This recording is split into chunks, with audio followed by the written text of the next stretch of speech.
우리 한국은요, 한국교회 이야기를 좀 할게요. 신앙 1세대, 어마어마한 신앙 1세대를 소유한 나라가 바로 우리나라입니다. 우리나라는 거룩한 교회, 정말 하나님이 기뻐하시는 교회였습니다. 우리 한국은 전 세계 선교 역사의 길이 남을, 전 세계 유례가 없는 일들이 많이 일어난 그런 나라예요. 선교사가 들어오기 전에 자기 나라 말로 된 성경을 이미 가지고 있었던 나라. 이거 바로 우리나라입니다. 우리나라는 중국에 있었던 성경을 학문적인 목적으로 먼저 번역해낸, 선교사의 도움 없이. 선교사가 들어오기 전에 자력으로 첫 번째 교회를 세운 나라. 이게 바로 우리나라예요. 1883년도였나요? 한국에서 최초의 교회가 선교사의 도움 없이 세워졌습니다. 우리나라 선교 역사가 100년이죠. 근데 지금 100년 넘는 역사를 가지고 있는 한국 교회가 935개입니다. 이런 나라가 없어요. 3대, 4대가 함께 예배하는 나라. 참 여러 나라가 부러워하는 그런 믿음의 선배들을 가진 그런 나라입니다. 교회가 3만 8천여 개, 1200만 성도. 단 100년 만에. 그것이 바로 우리 믿음의 선배였습니다. 거룩한 교회였죠. 민족 대표 33인 가운데에서 16명이 크리스찬이었습니다. 그때 기독교인 비율은 단 1%밖에 되지 않았어요. 그런데 민족 대표 33인 가운데 절반이 기독교인이었습니다. 우리는 나라가 어려울 때마다 이 나라를 일으켜 세운 그런 믿음의 영웅들 가운데 많은 믿음의 선배들을 가지고 있는 그런 나라입니다. 우리는 정말 삶이 변화되고 이 세상을 변화시키는 그런 믿음을 가진 하나님을 본 세대들의 그런 믿음을 신앙 1세대로 가지고 있습니다. 저는 2세대. 저는 들은 세대죠. 들은 세대. 듣긴 또 엄청 많이 들었어요. 아, 옛날에 그런 일이 있었었었지. 이런 이야기들을 하고 다니는 부흥사들의 많은 설교들을 들었습니다. 옛날엔 부흥회를 5일씩 했어요. 하루에도 3번. 새벽에 1번, 점심에 1번, 저녁에 1번. 가면 포도에 도장 찍어줘요. 그 도장 받으려고 저는 우리 삼형제가 한 번도 빠지지 않냐고 5일 부흥회를 다 들었습니다. 들은 건 얼마나 많은지. 여러분 들어는 봤나? 여의도 광장이 있었었다는 사실을. 지금 오늘 뭐 2천 몇 명이 모였다고 그러는데 이거 아무것도 아니에요. 한날에 120만 명이 모였었지. 1973년에 빌리 그레함이라고 하는 목사님이 오셔서 강의를 하시는데 120만 명이 모여가지고 복음을 들었다고 하지. 그날 오늘 예수님 믿고 결심한 사람이 일어나라고 하니까 2만 명이 한날에 그 자리에서 일어나는 놀라운 일이 있었지요. 라는 얘기를 들은 세대. 들은 건 얼마나 많은지. 들은 세대의 특징은 귀가 커요. 기억력이 좋아.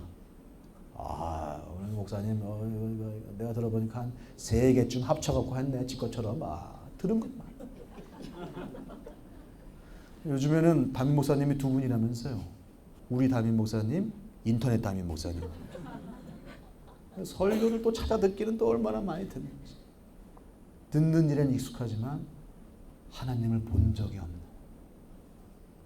남이 예수님을 봤다는 소식을 듣고 지가 예수님을 본 것으로 착각하는 들은 세대.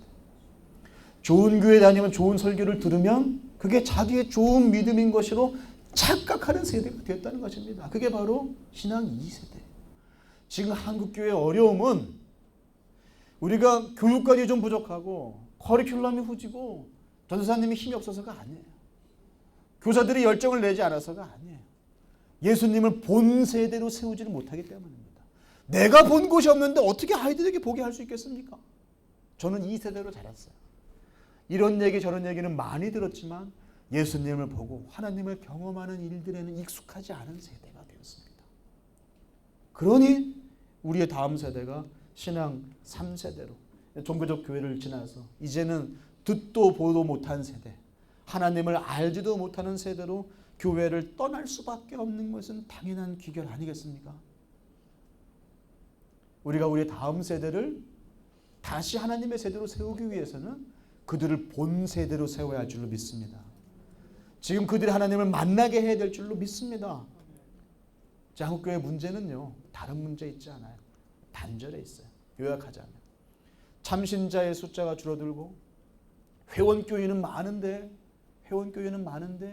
예수 그리스도의 증인은 없는, 하나님을 본 사람으로서 내가 들은 얘기가 아니고 내가 본 예수님을 증거하는 증인은 없는, 제자는 없는 회원교인만 남아있는 교인이 된 이유는 우리 부모 세대와 우리 다음 세대가 본 세대로 연결이 되지 않기 때문에 그렇습니다. 참 믿음의 내용이 무너지는 이유는 단절입니다. 부모 세대와 다음 세대의 단절. 부모가 어떻게 믿는지를 볼래야 볼 수가 없도록 막아놓고, 다음 세대가 어떻게 이야기하고 있는지를 들을래야 들을 수가 없는 세대와 세대와의 단절. 교회와 가정의 단절. 교회의 믿음과 가정의 믿음의 단절. 실제로 교회 중직자들과 목회자들의 자녀 가운데에서 믿음을 떠나는 비율이 훨씬 많은 거 아십니까? 왜 그럴까요? 교회에서의 믿음과 삶에서의 믿음이 단절되기 때문에 그렇죠. 교회에서 보여주는 믿음이 가정에서 보여주는 믿음으로 이어지지 않기 때문에 그렇죠. 믿음과 생활의 단절이죠. 부모 세대와 다음 세대의 단절은, 교회와 가정과의 단절은 결국 진짜 믿음과 세상과의 단절, 교회에서만 보여지는 믿음으로 명목적 크리스찬으로 남는 그런 현상이 우리 가운데 있다는 것입니다. 믿음 따로 생활 따로.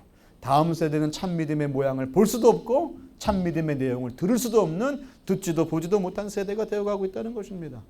어떻게 해야 될까요? 어떻게 해야 될까요? 부서를 싹 없앨까요? 오늘 가만히 들어보니까 짝귀가 문제구나. 짝귀. 60년 전까지만 해도 없던 부서를 지금 우리는 당연한 걸로 알고 있는데, 우리 전사님들도 많이 계신데 선택 강좌를 잘못 들어왔다. 지금 오늘 선생님들도 모시고 왔는데 내가 못 들을 걸 들었다. 부서를 없애면 큰일 납니다. 하나님께서 가정과 교회는 다 쓰라고 직접 만드셨어요. 하나님이 직접 디자인하신, 친히 세우신 기관이 딱 두 개가 있습니다. 하나는 가정, 하나는 교회예요. 하나님이 이미 성숙한 신앙을 더 좋고 풍성한 것으로 다음 세대에게 물려줄 수 있는 기가 막힌 방법을 성경 가운데 허락하셨습니다. 그것, 세대 간 단절을 극복하고 신앙을 전수하기 위해서 하나님이 직접 디자인하신 방법을 같이 좀 나누도록 하겠습니다. 그게 뭐냐? 부서를 싹 없애는 것도 아니고요. 이 다 부모 책임이구만. 애들이 안 크는 것은 당신 때문이에요 라고 부모 탓할 것도 아니고요. 하나님은 공동체를 통하여 믿음이 커나가고 믿음이 전수되기를 원하십니다. 왜 그런가? 신앙이 원래 태초부터 공동체적이기 때문에 그래요. 신앙은 처음부터 공동체예요. 왜냐? 하나님이 공동체이시기 때문에 그렇습니다. 하나님은 혼자 계시지 않습니다. 그 완벽하신 하나님이 성부와 성자와 성령으로 함께 계십니다. 삼위인데 한 분으로 계시고요. 한 분인데 세 분이세요. 이 기가 막힌 비밀, 그게 하나님이세요. 하나님이 부족하셔서요? 나로는 부족해. 우리 셋이 힘을 합치자. 그래서요? 아니에요. 하나님은 처음부터 함께 하는 것이 하나님답다는 걸 아셨어요. 그래서 삼위로 계세요. 그런데 한 분이세요. 이 기가 막힌 연합과 이 기가 막힌 통합을 우리 인간도 하나님을 닮아서 이 땅 가운데 보여주기를 원하셨어요. 그래서 하나님이 이 땅을 다 지으시고 좋다, 너무 좋다, 이거 안 돼, 이거 좋지 않다. 뭘 보고요? 아담이 혼자 있는 걸 보고 좋지 않대요. 외로워 보여서? 죄 지을까 봐? 아니에요. 하늘의 하나됨을 이 땅에 반영해야 할 사람이 혼자 있는 것은 옳지 않은 거예요. 보기 안 좋은 게 아니라 옳지 않죠. 하나님 닮은 게 아니죠. 그래서 그 사람 가운데 한 뼈를 택해 그 사람의 뼈와 살로 그 사람으로 만드셨어요. 반쪽을. 그래서 아담은 하와를 보자마자, 참 로맨틱한 말인데 좀 무섭기도 하죠. 내 뼈 중에 뼈고 살 중에 살이다. 그래서 두 사람이 그 부모를 떠나 한 가정을 이루게 되는 것이죠. 둘이 연합하여 하나가 된다는 이 비밀을 통하여서 하나님은 하늘의 하나됨을 이 땅의 하나됨으로 경험하기를 원하셨어요. 신앙은요, 그렇게 처음부터 공동체적입니다. 혼자서는 절대로 믿을 수 없어요. 하나님은 사랑이시라고 그러죠. 하나님은 사랑이 많으신 분이 아니라 사랑 그 자체입니다. 사랑을 배우기 위해서는 누구에게 찾아가야 돼요? 하나님께 찾아가야 돼요. 하나님은 사랑 100%입니다. 그런데 사랑은 절대로 혼자 할 수 없습니다. 혼자 하는 사랑은 병이에요. 절대로 신앙은 혼자 있을 수 없습니다. 신앙, 믿음은 처음부터 공동체적입니다. 관계적이에요. 그래서 하나님은 하나님과 우리와의 사이도 다 가족 관계로 표현하셨어요. 그죠? 하나님은 우리의 아버지, 우리는 하나님의 자녀, 예수님은 교회의 남편, 교회는 예수님의 신부, 아내, 다 이렇게 가족 관계로 표현되어 있습니다. 그것이 믿음의 특징이에요. 그것이 하나님 아버지의 성질을 보여줄 수 있는 방법이죠. 아버지라고 부르는 순간 아버지를 둔 사람만이 알 수 있어요. 하나님을 이해할 수 있는 방편으로 하나님 이 땅 가운데 가정을 두셨고, 하나님은 그 가정 가운데에서 그 공동체 속에서 하나님을 더 많이 알아가기를 원하셨어요. 그것이 아니면 알 수 없어요. 그것이 바로 그 믿음의 비밀이죠. 하나님께서는 신명기 6장 가운데에서 부모가 자녀를 제자 삼아야 된다고 얘기를 하고 있습니다. 회당이 있었어요. 가르치는 레위인들이 있었고요. 그러나 율법을 가지고 있는 모세가 있었지만 하나님은 이스라엘아 들으라. 율법 학자가 아니라 부모들이요. 너희들이 너희 자녀를 부지런히 가르쳐야 된다. 왜? 가정에서만 할 수 있는 가르침이다. 이 신앙이 가지고 있는 우리가 입양된 아들로서 하나님의 입양된 자녀로서 죽어야 할 자식이 입양된 자녀로 하늘을 아버지를 아버지라고 부르게 되는 이 기가 막힌 비밀은 가정 안에서만 알 수 있다. 육신의 부모들이요. 그 무조건적인 사랑, 내가 너희들을 조건 없이 사랑하는 그 사랑을 너희들을 통해서 내가 보여주고 싶다. 너희들만 알려줄 수 있다. 하나님은 부모에게 자녀의 신앙을 책임지라고 말씀하고 계십니다. 신약의 교회는요, 가정을 중심으로 모였어요. 신약의 회당이 이미 있었죠. 회당에 마이크 시설 다 돼 있고 딱 바울이 딱 들기만 하면 2채널, 5채널 막 위성 방송도 가능한데 바울은 그렇게 교회를 열지 않았어요. 바울은 교청문법 만들어가지고 교회를 설치하지 않았어요. 바울은 한 사람 택하여 그의 가정이 믿으면 그 가정에 같이 유하며 그 가정을 중심으로 믿는 자들이 모이게 했어요. 왜 그랬을까요? 가정에서만 보여질 수 있는 믿음의 공동체 특징이 있기 때문에 그렇습니다. 그래서 바울은 믿는 사람들을 회원교인이라고 부르지 않았어요. 믿는 사람들을 김 사장님이라고 부르지 않았어요. 뭐라고 불렀죠? 형제요, 자매라고 불렀어요. 그 이전에는 한 번도 그렇게 불러보질 않았어요. 그런데 이제 주 안에서 우리가 형제와 자매가 되었다. 이걸 가장 잘 보여줄 수 있는 곳은 가정이죠. 성경의 교회는 특성상 가족적이었습니다. 그리고 믿음의 실력은 교회가 아닌 가정에서 증명되어야 한다고 바울은 강조했습니다. 그의 13편의 성경 가운데에서 디도서, 디모데 전서에서 이렇게 얘기합니다. 교회 안에 믿음의 일꾼들을 뽑을 때 그 사람의 믿음의 실력을 보고 뽑아야 되는데 회당이나 교회에서 보여주는 것이 그들의 믿음의 실력이 아니다. 착각하지 마라. 정말 믿음이 좋은지는 첫 번째 뭘 봐야 된다고요? 믿음의 가정을 세우느냐.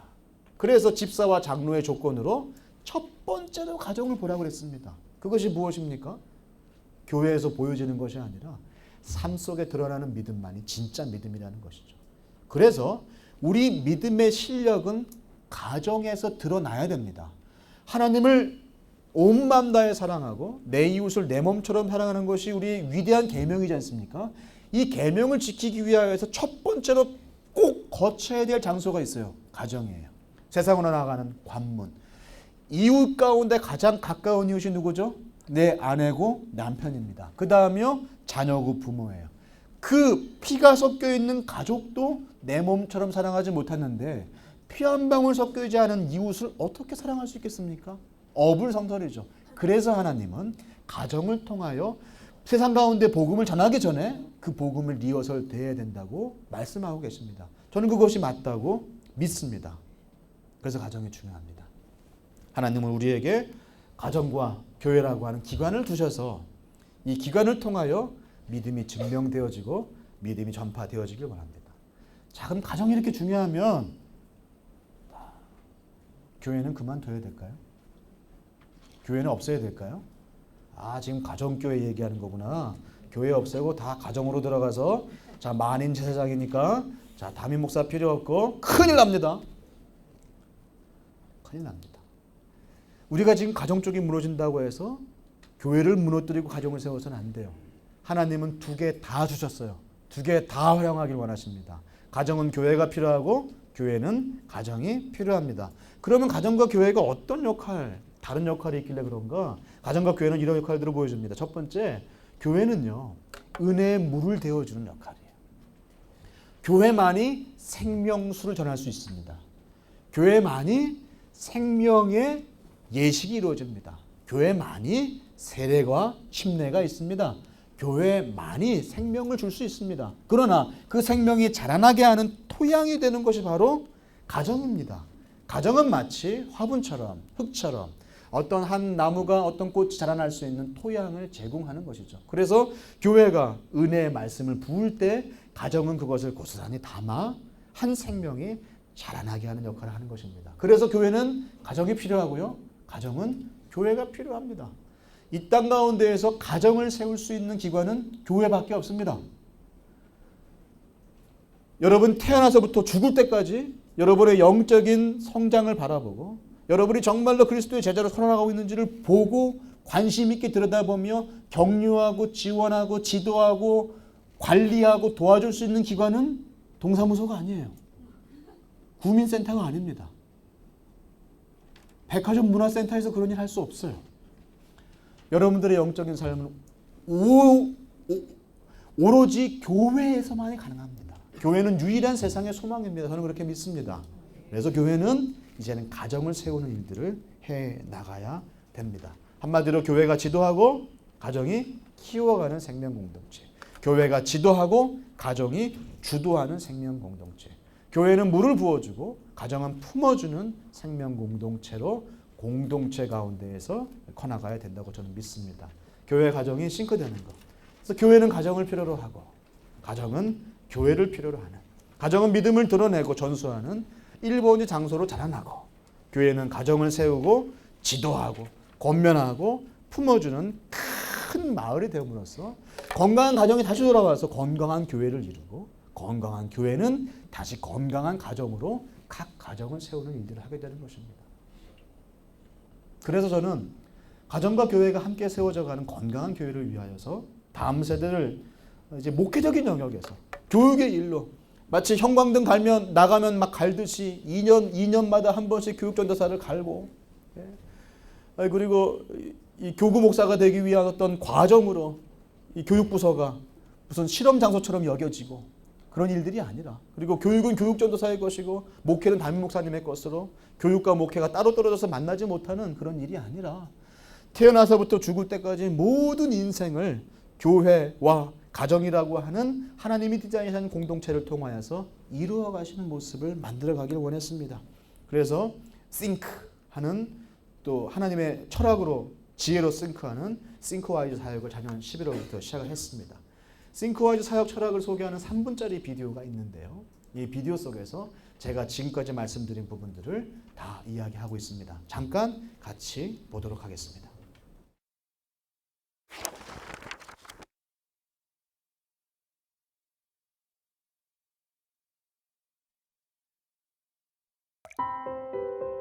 하나님의 크신 구원의 이야기가 끊어지고 있습니다. 다음 세대는 점점 교회를 떠납니다.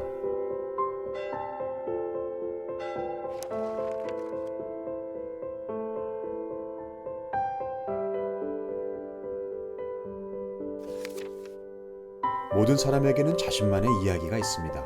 개인의 꿈, 가치, 비전. 그러나 사실 그 이야기는 각 사람을 둘러싼 세상의 더 큰 이야기와 밀접하게 연결되어 있습니다. 세상이 들려주는 더 큰 이야기는 개인의 이야기를 강화시키기도 하고 약화시키기도 합니다. 지금 교회에서 아이들이 하나님의 이야기를 정기적으로 듣고 있다 하더라도 그 아이를 둘러싼 세상이 전혀 다른 이야기를 계속해서 들려준다면 아이 속의 하나님의 이야기는 점점 사라지게 될 것입니다. 사실 이러한 문제는 교회의 구조에서부터 시작됩니다.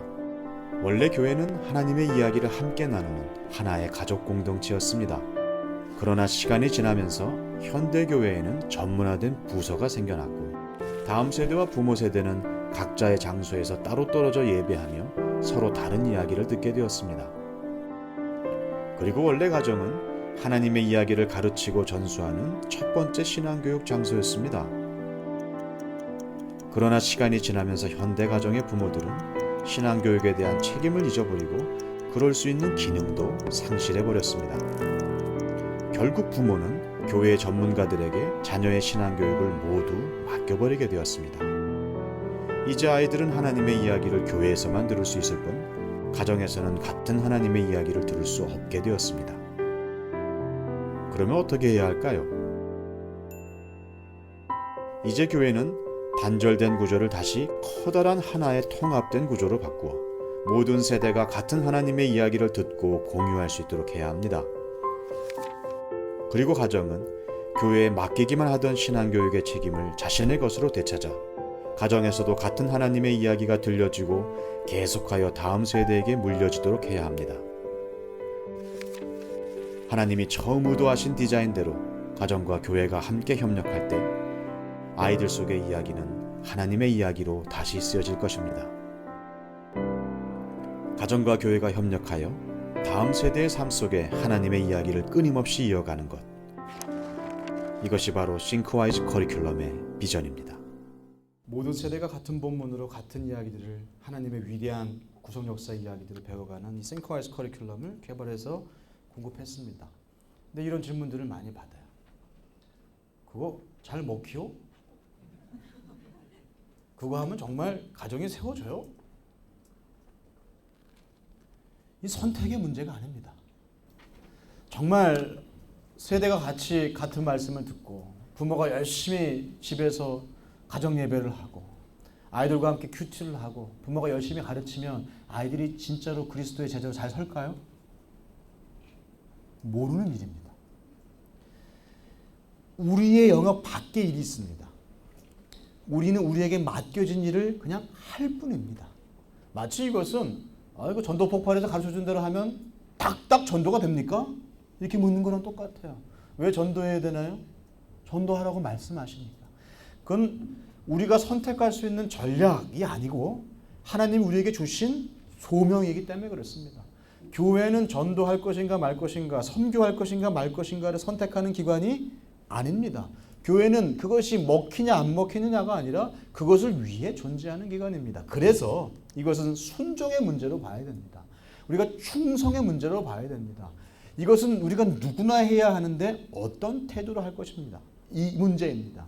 그래서 이것을 선교적 사명으로 보아야 한다. 그것이 저의 생각입니다. 많은 사람들은 선교 사명을 사도행전 1장 8절에서 딱 갖고 옵니다. 오직 성령이 너에게 임하시며. 근데 이 말씀은요, 동시적 선교에 대한 이야기입니다.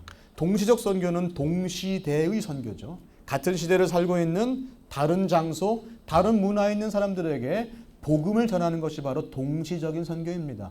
그러나 선교는 동시적 선교만 있는 것이 아닙니다.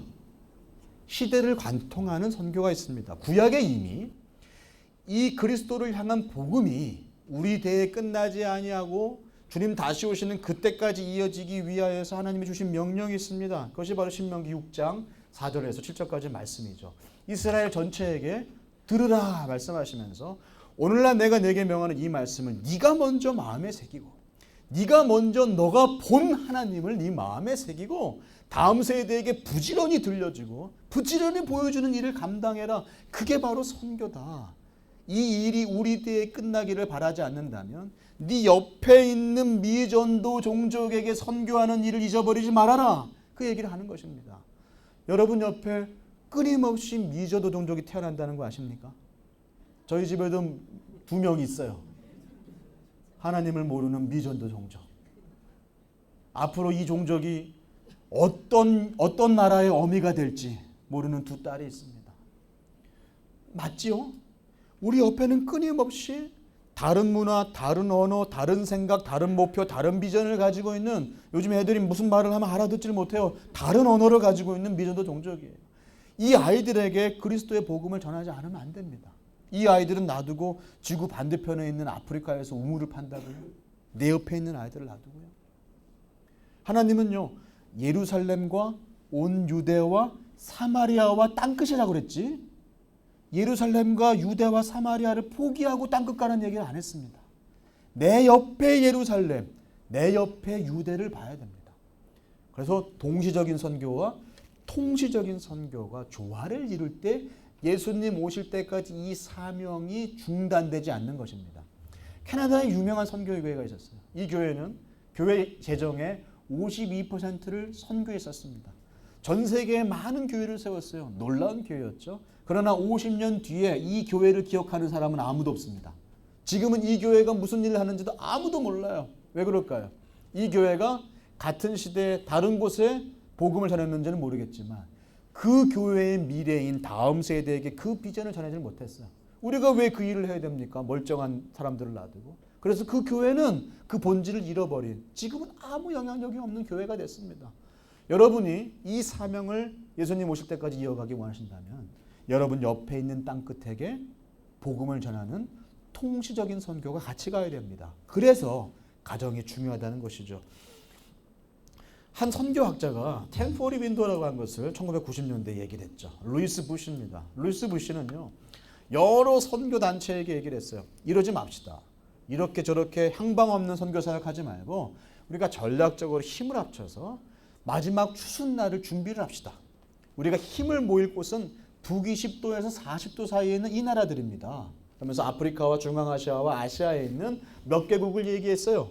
그래서 이 나라에 지난 몇십 년 동안에 선교사들이 엄청나게 많이 가서 많은 일들을 했습니다. 자, 어떤 일이 생겼습니까? 지금 중국은요, 크리스찬이 1억 2천이 넘어요. 1억 2천만 명이 넘는. 그리고 아프리카에도 전 국민의 50% 이상이 크리스찬인 나라가 한두 나라가 아니에요. 근데 정작 그들에게 복음을 전했던 유럽은 지금 어떻게 됐습니까? 다른 곳에 가서 복음을 전했는지는 모르겠지만 그들의 다음 세대에게 복음을 못 전할 때 유럽이 지금 선교사가 필요한 미전도 종족 국가가 되어가고 있어요. 4%가 안 되면 거기는 복음화가 필요한 지역. 그래서 루이스 부시가 이 얘기를 했던 루이스 부시가 마음을 바꿨어요.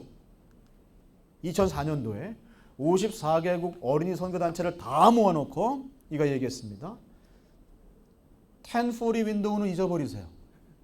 이제는 414 윈도우입니다. 44창입니다. 4살에서 14살 사이에 있는 다음 세대가 우리 선교의 주요 목표물입니다.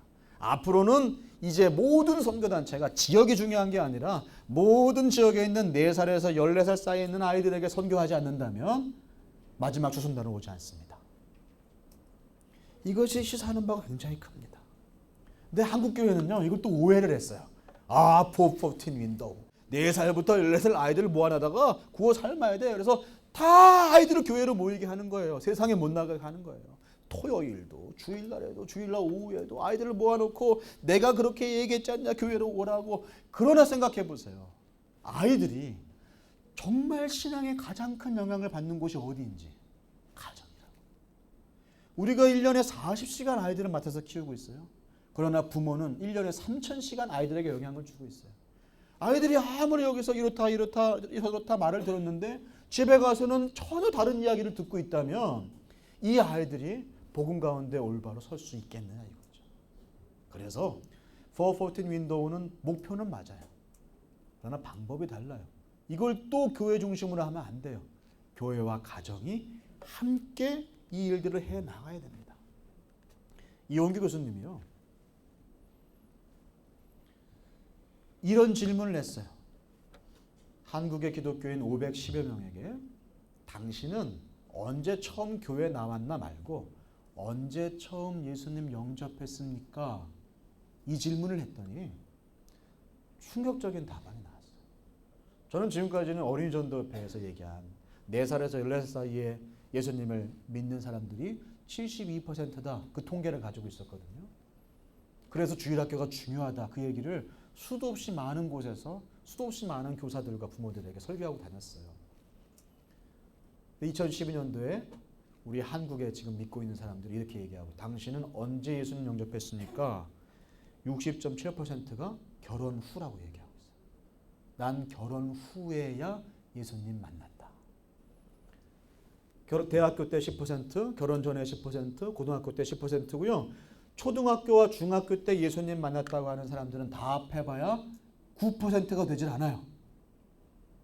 이걸 보면 뭘 알 수 있을까요? 이것이 이야기하는 바가 뭘까요? 우리가 그동안 헛일을 해왔구나. 이건가요? 아니요. 지금 이 설문에 대답한 사람들이 누구냐면 지난 30년 동안 한국교회 주일학교 교육을 받은 사람들이에요. 그런데 예수님 언제 만났냐는 얘기에 결혼 후라고 얘기하고 있어요. 이 얘기는 첫 번째, 우리가 그동안 아이들에게 종교 교육을 시켰는지는 모르겠지만 예수님을 만나게 하는 경험을 제공하지는 못했구나.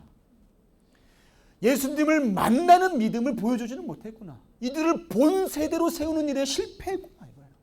예수님을 들려주는 일, 예수님에 대한 이야기를 많이는 해줬지만 예수님을 만나는 믿음이 없을 때 이들은 본 세대로 하지를 못하는 거죠. 두 번째,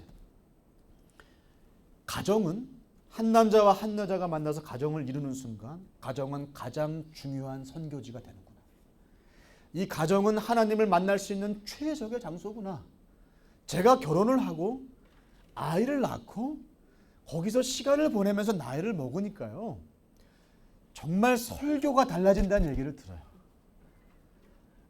결혼을 해서 아이를 낳아보면 하나님 마음이 이해가 된다는 말씀을 많이 들어보셨죠. 그리고요. 저는 나이 먹는 일이 이렇게 근사한 일인 줄 몰랐어요. 나이를 먹어야 깨달을 수 있는 게 있더라고요. 여러분 3월이 되니까 봄이 왔죠. 전 20대 때 봄은 그냥 오는 줄 알았어요. 나이를 먹고 보니까 봄이 그냥 오는 게 아니에요. 어떻게 봄이 그냥 와요? 봄은 하나님이 오게 하시는 거예요. 그냥 길가에 핀 나무가, 길가에 핀 꽃이 그냥 꽃으로 보여지지를 않는 것이죠. 그 가운데 하나님의 계획과 하나님의 섭리와 그 높은 산에 있는 나무에 물 한 번 준 적이 없는데 그 나무가 무럭무럭 자라는 걸 보면서 과학적인 설명이 아니라 하나님의 섭리와 하나님의 마음을 알게 되더라고요. 아, 하나님이 가정을 통하여서 그 사람이 결혼을 했건 자녀가 있건 자녀가 없건 가정이라고 하는 통로를 통하여서 우리에게 하나님을 만나게 하시는 일들이 많구나. 이걸 느끼게 됐어요. 우리 누님들 형님들은 이해가 되실 겁니다. 젊은 분들은 봄은 3월 달이면 자동으로 와야지. 아침엔 당연히 일어나야 되고요. 어젯밤에 우리가 심장을 꺼내서 쓸고 닦고 기름치고 조이질 않았어요. 근데 이 심장이 그냥 뛴다는 것이 예전엔 당연한 것이었는데 지금은 비밀이에요. 가정은요. 가정은 하나님의 하나님 되심을 보여줄 수 있는 가장 탁월한 장소예요. 그동안 지난 60년 동안 우리 교회 교육 전문가들은 세상에 빼앗겼던 아이들을 위해서 탄 가슴으로 세상에 나가서 그 아이들을 만났고 그래서 그 아이들을 다시 교회 안으로 들여와서 지난 60년 전 세계의 교회의 형태를 바꿔놨어요. 그러나 이제 이후의 60년은 이제 빼앗긴 무너져가고 있는 가정을 다시 세워 그동안 만날래야 만날 수 없었던 부모 세대와 다음 세대가 다시 만나 부모가 어떻게 믿는지를 보게 되고 그 다음 세대가 예수 그리스도를 만나게 되는 이제 보지도 듣지도 못한 세대가 아닌 하나님을 보고 만난 세대로 만들어야 된다는 것입니다. 우리 믿음의 선배들은 그래서 그 마음의 소망을 담아서 시편 78편에서 이렇게 고백했죠. 이 시편 78편 1절 7절 말씀을 같이 읽고 모든 강의를 마치도록 하겠습니다. 같이 읽습니다. 시작. 내 백성들이여 내 가르침에 귀를 기울이십시오. 내가 하는 말에 귀 기울이십시오. 내가 비유로 말하겠습니다. 옛적 일들, 비밀스러운 일들을 이야기해 드리겠습니다. 우리는 이 이야기들을 들어서 이미 알고 있습니다. 그것은 우리 조상들이 우리에게 전해 주었기 때문입니다. 우리도 우리 자녀들에게 이것을 말해 줄 것입니다. 여호와의 찬양 받으실 만한 행동들과 그가 행하신 능력과 기적들을 우리의 자손들에게 알릴 것입니다. 여호와는 야곱을 위해 증거를 세우시고 이스라엘 안에 법규를 만드셨습니다.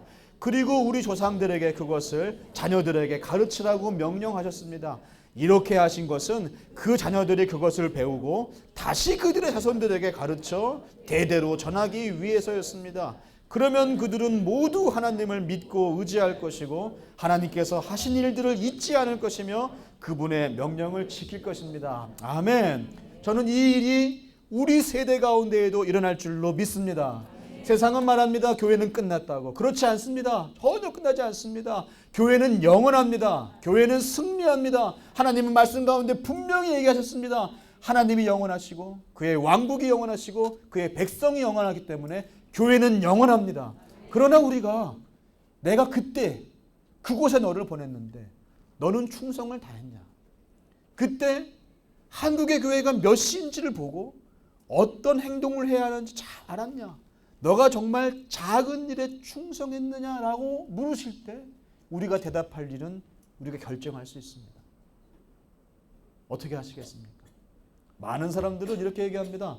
김 목사님, 한국은 안 돼요. 그냥 미국 계세요. 왜 한국에 기어 들어가려고 그래? 애들 생각을 해야지. 그냥 미국에 있어요. 한국은 가족끼리 만날 수가 없다니까요. 한국은 그 일을 하려면 100년은 걸릴 겁니다. 그런데요, 윌리엄 캐리는 구두수선공이었어요.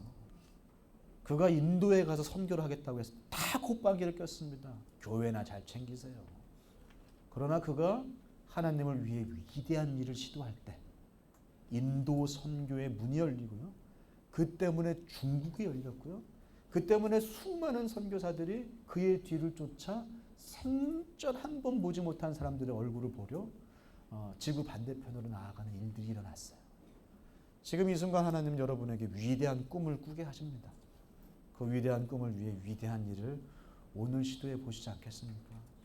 계란으로 바위치기 같은 자꾸 무너져가는 가족을 통하여서 복음을 전하겠다고 하는 제 당치도 않은 꿈에 하나님이 꾸시는 이 꿈에 같이 동참해 보시지 않으시겠습니까? 하나님 오늘 여러분을 만나게 하신 데는 그만한 이유가 있을 것이라고 믿습니다.